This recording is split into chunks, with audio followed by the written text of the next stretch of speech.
Assalamualaikum warahmatullahi wabarakatuh. Perkenalkan, kami dari kelompok 9 mata kuliah perkembangan peserta didik. Di sini kami akan mempresentasikan materi mengenai bimbingan konseling bagi usia remaja. Dengan saya Sulistiani, kemudian ada rekan saya Aditya Ahmad Fahreja, Andika Firdaus, Anissa Asadi Filah Yosyana, dan juga Fadlina Aisyah sebagai pemateri. Baiklah, untuk mengefektifkan waktu, saya persilakan kepada para pemateri untuk mempresentasikan materinya. Baik, terima kasih kepada moderator yang telah mempersilakan saya untuk menjelaskan pemaparan materi yang pertama.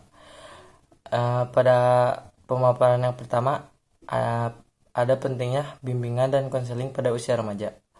Menurut Tolbert, bimbingan adalah seluruh program atau semua kegiatan dan layanan dalam lembaga pendidikan yang diarahkan pada membantu individu agar mereka dapat menyusun dan melaksanakan rencana serta melakukan penyesuaian diri dalam semua aspek kehidupannya sehari-hari.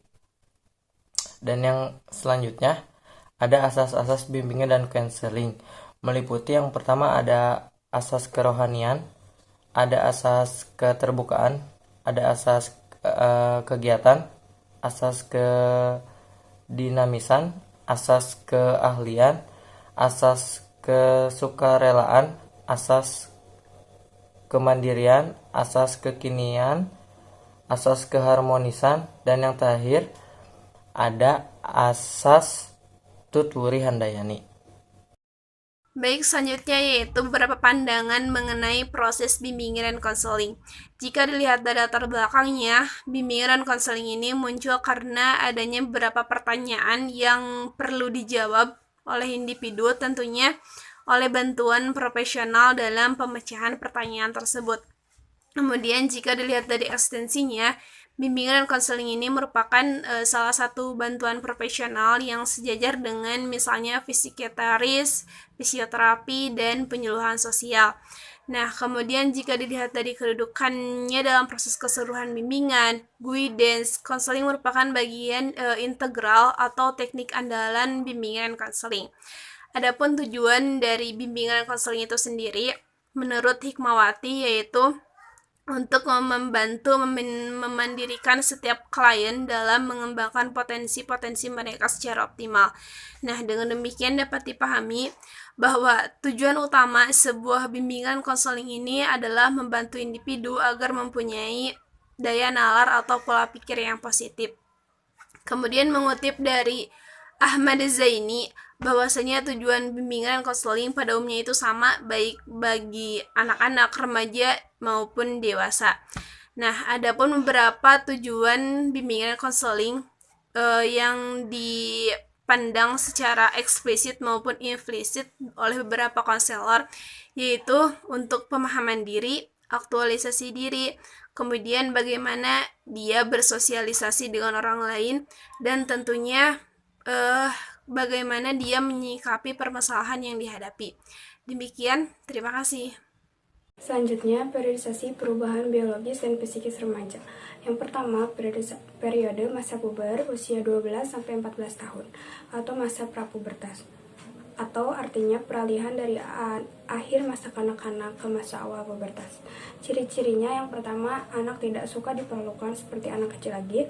Yang kedua, anak mulai bersikap kritis dan merindu puja.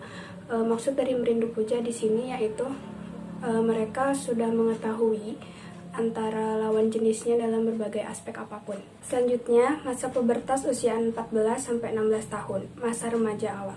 Ciri-cirinya mulai cemas dan bingung tentang perubahan fisiknya.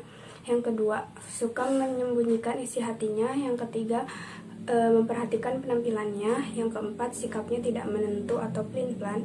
Yang kelima, suka berkelompok dengan teman sebaya dan senasib. Dan yang terakhir, perbedaan sikap pemuda dengan sikap gadis. Dan yang terakhir, masa akhir pubertas usia 17-18 tahun atau masa peralihan dari masa pubertas ke masa adolesen. Ciri-cirinya yang pertama, pertumbuhan fisik sudah mulai matang, tetapi kedewasaan psikologisnya belum tercapai sepenuhnya. Yang kedua, proses kedewasaan jasmania pada remaja putri lebih awal dari remaja pria. Assalamualaikum warahmatullahi wabarakatuh. Perkenalkan, nama saya Anissa Asadifa Deliusiana. Sebelumnya, terima kasih kepada moderator telah memberikan saya kesempatan untuk melanjutkan materi ini, yaitu proses bimbingan dan konseling. Di sini ada 4 tahap, yaitu yang pertama, tahap pengantaran. Tahap pengantaran ini membangun hubungan konseling yang melibatkan klien. Kunci keberhasilan membangun hubungan terletak pada terpenuhnya asas-asas bimbingan dan konseling, terutama asas kerahasiaan, kesukarelaan, keterbukaan, dan kegiatan. Memperjelas dan mendefinisikan masalah. Jika hubungan konseling sudah terjalin dengan baik dengan klien yang telah melibatkan diri, maka konselor harus dapat memperjelaskan masalah klien tersebut. Kemudian yang kedua, penjajagan dan penafsiran. Penjajagan dan penafsiran ini membuat konselor berusaha menjajagi atau menaksir kemungkinan masalah dan merancang bantuan yang mungkin dilakukan atau menegosiasikan kontrak. Kemudian yang ketiga, pembinaan.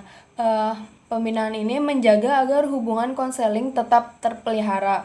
Hal ini bisa terjadi jika klien merasa senang terlibat dalam pembicaraan atau wawancara konseling, serta menampakkan kebutuhan untuk mengembangkan diri dan memecahkan masalah yang dihadapinya.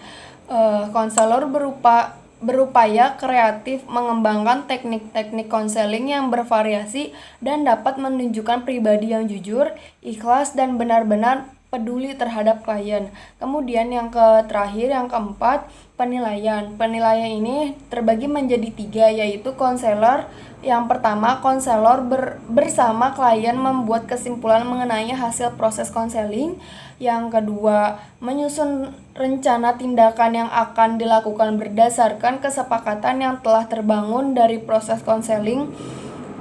Kemudian yang ketiga, mengevaluasi jalannya proses dan hasil konseling atau penilaian segera.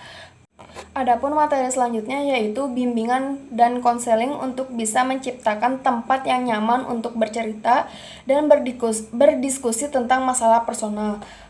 Terbagi menjadi 3, yaitu yang pertama, memiliki pemahaman tentang irama kehidupan yang bersifat fluktuatif antara yang menyenangkan anugerah dan yang tidak menyenangkan musibah, serta dapat mampu meresponnya secara positif sesuai dengan ajaran agama yang dianut. Kedua, memiliki sikap positif atau respect terhadap diri sendiri dan orang lain. Yang terakhir, ketiga, memiliki keutuhan dan pilihan secara sehat untuk kebaikan diri. Terima kasih. Dari materi yang telah disampaikan adalah dari pemaparan atau penjelasan di atas, maka kita dapat menyimpulkan sesuai dengan makalah bimbingan dan konseling bagi usia remaja bahwa masa remaja merupakan masa di mana remaja menjadi sangat sensitif. Suasana hati dan tingkat kepercayaan diri mereka dapat berubah waktu yang sangat cepat. Oleh karenanya, bimbingan dan konseling penting bagi setiap remaja pada umumnya karena dapat membantu mereka lebih memahami perubahan yang mereka alami. Perubahan biologis dan psikis seorang remaja terjadi pada masa puber usia 12 sampai 14 tahun, masa pubertas usia 14 sampai 16 tahun, dan masa akhir pubertas usia 17 sampai 18. Proses bimbingan dan konseling dapat diaplikasikan dalam 5 tahapan, yaitu tahap pengantaran, penjagaan, dan penafsiran, pembinaan, dan penilaian. Adapun tujuan dari bimbingan dan konseling yang terkait dengan aspek pribadi sosial konseling yaitu memiliki komitmen yang kuat dalam pendirian pribadinya untuk membentuk mental yang kuat. Terima kasih. Terima kasih kepada para pemateri yang telah mempresentasikan materinya. Juga kami haturkan terima kasih kepada rekan-rekan sekalian yang telah menyimak presentasi kami. Mudah-mudahan ada banyak hal yang didapatkan. Mohon maaf atas segala kesalahan. Demikian yang dapat disampaikan. Wassalamualaikum warahmatullahi wabarakatuh.